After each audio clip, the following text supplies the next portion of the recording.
The complete horror story. Disturbing true trespassing horror stories. The property line.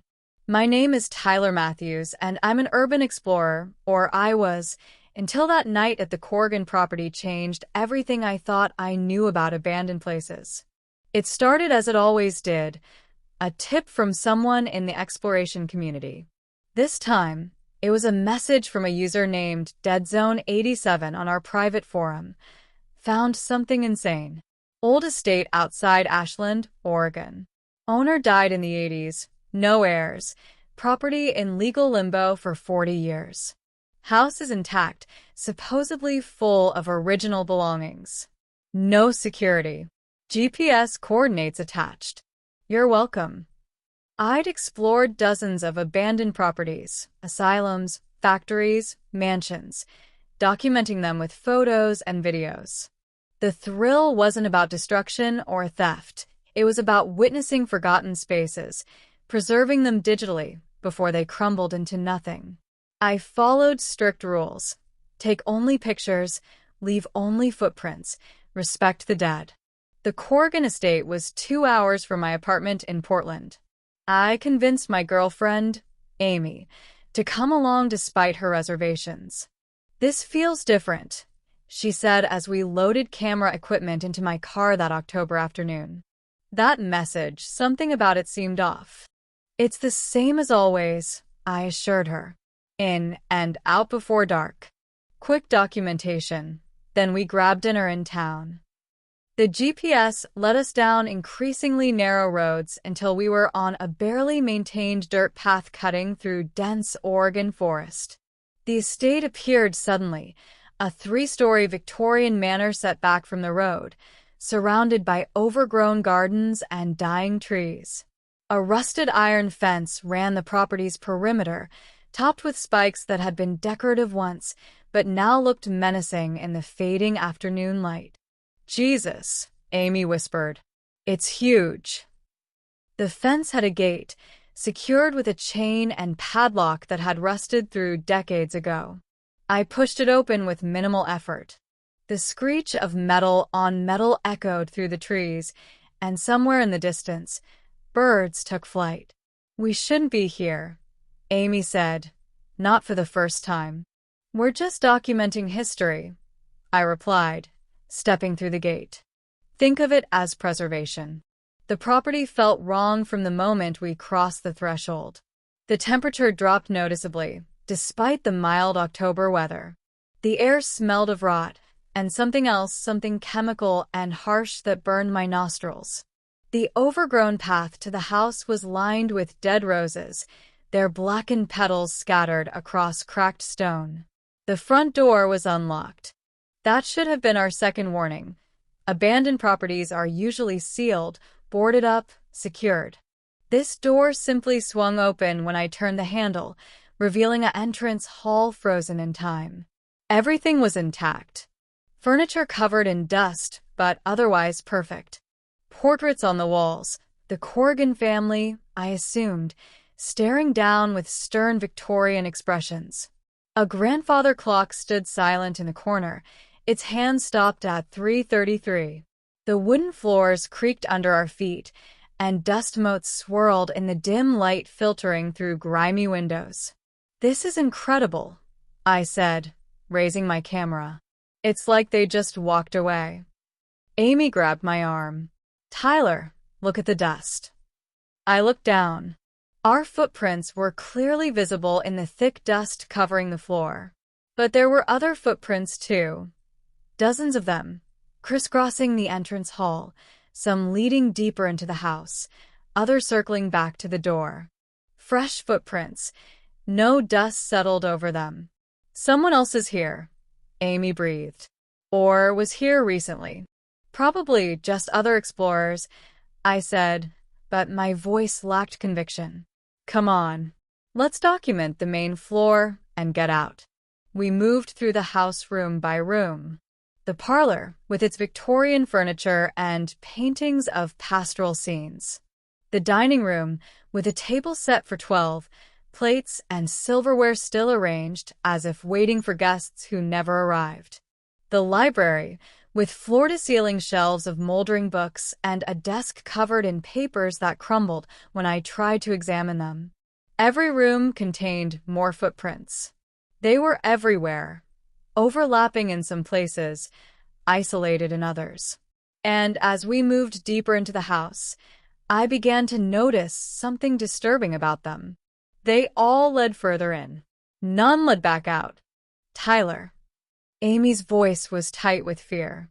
We need to leave. Now. I was about to agree when I heard it, a voice, faint and distant, coming from somewhere above us. It sounded like someone calling out, the words indistinct but the tone desperate. Did you hear that? I asked. Amy nodded, her face pale. Someone needs help.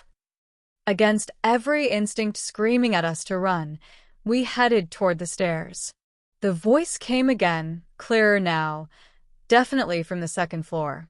Please help me. I can't find the way out. We climbed the staircase, each step groaning under our weight. The second floor hallway stretched impossibly long, lined with doors on both sides.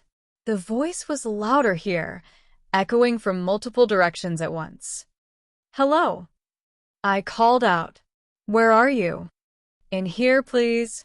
I've been walking for hours. The voice was coming from behind a door at the end of the hall. I approached it slowly, Amy close behind me. I turned the handle and pushed it open. The room beyond was empty. Completely empty. No furniture, no decorations, just bare walls and floor. But in the dust on that floor were footprints. Thousands of them, layered over each other, creating paths that circled the room endlessly, wearing grooves into the wood. What the hell? I whispered. The voice came again, but now it was behind us, back in the hallway. Please, I can't find the door. I've been walking for so long. We spun around. The hallway was no longer empty. A figure stood at the far end, a man in hiking gear, his back to us, swaying slightly as if he might collapse. Relief flooded through me. Another explorer, probably lost or injured. Hey, I called out. Are you okay? The figure turned slowly. His face was wrong.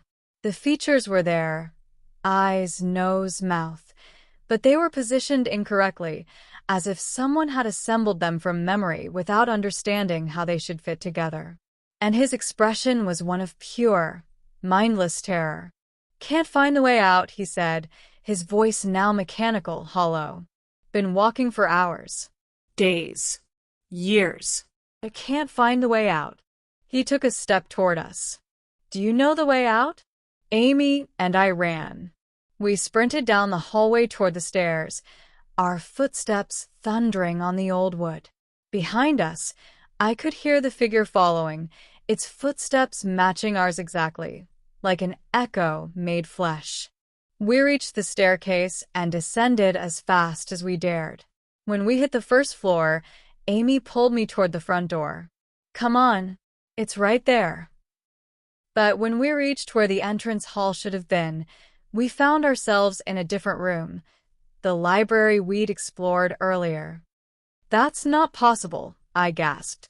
We came straight from the stairs. Tyler, look. The footprints in the dust had changed. There were more now, including our own from just minutes before. But they didn't lead to the door.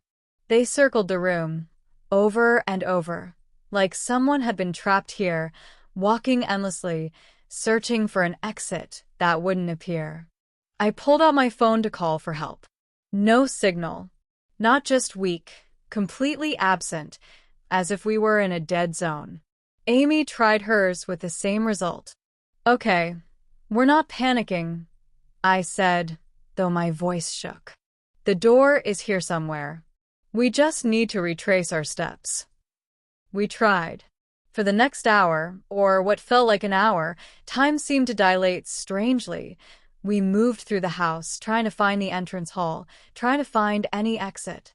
But the rooms kept changing. We'd enter the dining room and find ourselves in the parlor. We'd walk through a doorway and end up in a bedroom we'd never seen before. The house was reconfiguring itself around us, trapping us inside. And we kept finding more footprints. In every room, hundreds of them, thousands of them, all circling endlessly, wearing paths into the floor.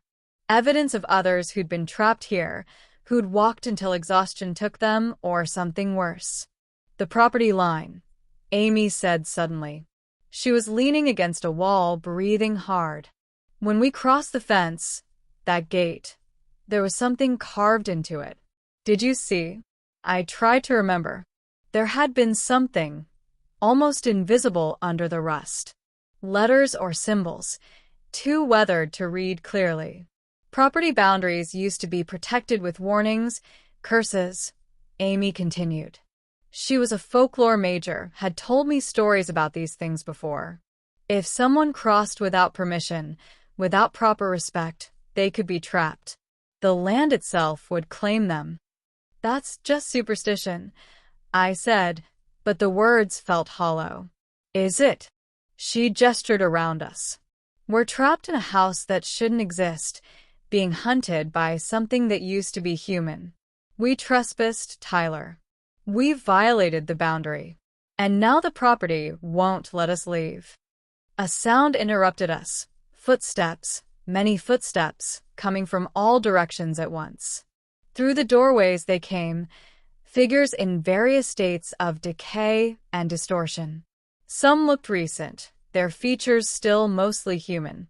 Others were older, faces stretched and warped until they barely resembled people at all. All of them walked with that same aimless, desperate gait, endlessly searching for an exit they would never find. Been walking for hours, they said in unison, their voices overlapping into a horrible chorus. Days. Years. Decades. Can't find the way out. Do you know the way out? They surrounded us, reaching out with hands that had worn down to stubs from decades of clawing at walls, at doors, at the boundaries of their prison. Their eyes, those who still had eyes, held nothing but mindless terror and the fading ember of what they once were. I'm sorry, I said, tears streaming down my face. I grabbed Amy's hand. I'm so sorry I brought us here. She squeezed back. If we're going to be trapped here, we face it together. The figures closed in. I felt their cold hands on my arms, my shoulders, pulling us into their endless march. The house shuddered around us, satisfied with its new acquisitions. 2 more trespassers to join the collection, 2 more sets of footprints to wear into the floorboards over the coming years. But then, a sound cut through the horror. A creaking, grinding sound of metal on metal. The gate. Someone was opening the gate. The figures froze. The house seemed to hold its breath. And suddenly, impossibly, a doorway appeared where there had been only wall. Beyond it, I could see the entrance hall, the front door standing open, evening light spilling across the threshold. Run, I screamed. Amy and I broke free from the grasping hands and sprinted for the door. Behind us, the figures wailed, a sound of despair so profound it nearly stopped me in my tracks. But we kept running through the entrance hall, through the front door, down the porch steps. We cleared the property line just as the gate swung shut with a definitive clang. The house behind us groaned, and when I looked back, I saw faces pressed against every window, dozens of them, hundreds of them, all watching us escape with expressions of hopeless longing. Standing at the gate was an old woman in a park ranger uniform. You kids okay? Saw your car parked down the road.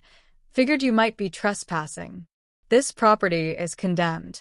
Dangerous. There are people in there, I gasped. Trapped. We have to help them. The ranger's expression grew sad. There's nobody in there, son. That house has been sealed for 40 years. The Corrigan family died in a murder-suicide in 1982, killed each other trying to leave the property, like they'd gone mad. Since then, dozens of trespassers have gone missing on these grounds. We search, but we never find them. She looked at the house with something like pity. Some boundaries aren't meant to be crossed. We drove back to Portland in silence.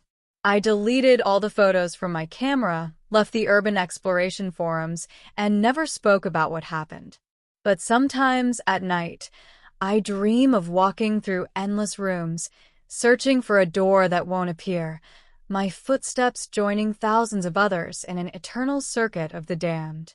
The Corrigan property still stands, still waiting.